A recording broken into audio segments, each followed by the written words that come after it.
Bahan digital memainkan peranan yang amat penting dalam memperkasa pendidikan negara dengan menyediakan akses yang lebih luas kepada sumber pembelajaran yang berkualiti. Bahan digital memudahkan guru dalam menyampaikan pengajaran secara lebih efektif dan menarik, sekaligus meningkatkan kualiti pendidikan secara keseluruhan. Sekolah Kebangsaan Asam Jawa mula ditubuhkan pada 24 Oktober 1892 dan menjadi antara sekolah yang tertua daerah Kuala Selangor. Nama sekolah ini diambil sempena dengan nama Kampung Asam Jawa. Nama ini diambil kerana banyak pokok asam Jawa yang tumbuh di kawasan persekitaran. TV Android memang sangat berguna untuk pembelajaran, terutamanya era teknologi yang semakin maju. TV Android membolehkan guru-guru menayangkan pembelajaran seperti YouTube, Google Classroom dan aplikasi bahan tutorial dan bahan pembelajaran secara langsung pada skrin besar. Dengan TV Android, pelajar dapat menonton video pendidikan daripada YouTube atau platform lain dengan mudah.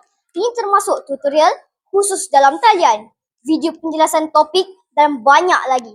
Skrin besar menjadikan pembelajaran lebih jelas dan mudah difahami. LCD projector adalah alat yang sangat berguna dalam pembelajaran kerana ia dapat membantu menvisualisasikan maklumat dengan cara yang lebih jelas dan menarik.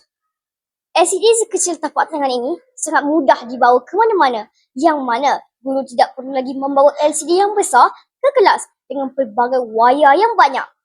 LCD ini membolehkan guru memaparkan gambar video dan animasi pada skrin besar.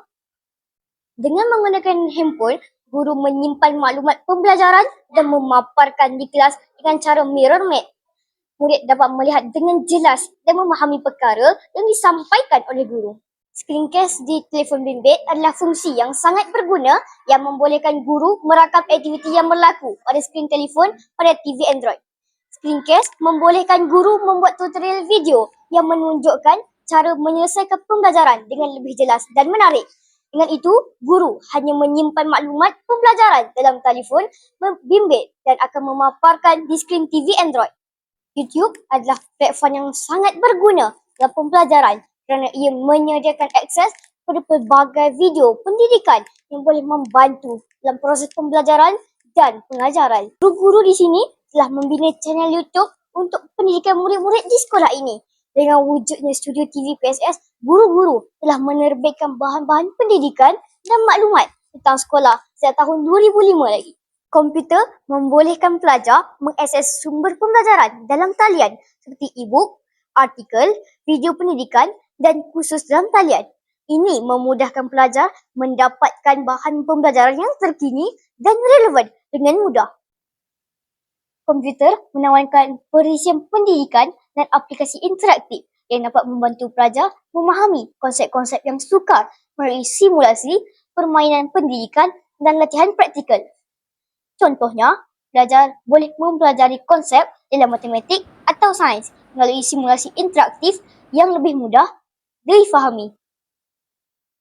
Perkenalkan inovasi Smart Mode. Inovasi Smart Mode bermaksud M untuk modul, D untuk digital, C untuk celik dan H untuk huruf. Inovasi ini direka dengan menggunakan virtual reality (VR) agar dapat mengatasi masalah literasi membaca cepat dalam kalangan murid pemulihan yang belum menguasai kemahiran membaca, sejajar dengan saranan Kementerian Pendidikan yang telah memperkenalkan konsep IK, intervensi kurikulum di seluruh sekolah bagi mengatasi masalah murid yang belum menguasai kemahiran membaca dan menulis. Inovasi ini dimulakan dengan mengimbas kod QR dan video akan tertera di dalam telefon bimbit, seterusnya dimasukkan ke dalam VR box.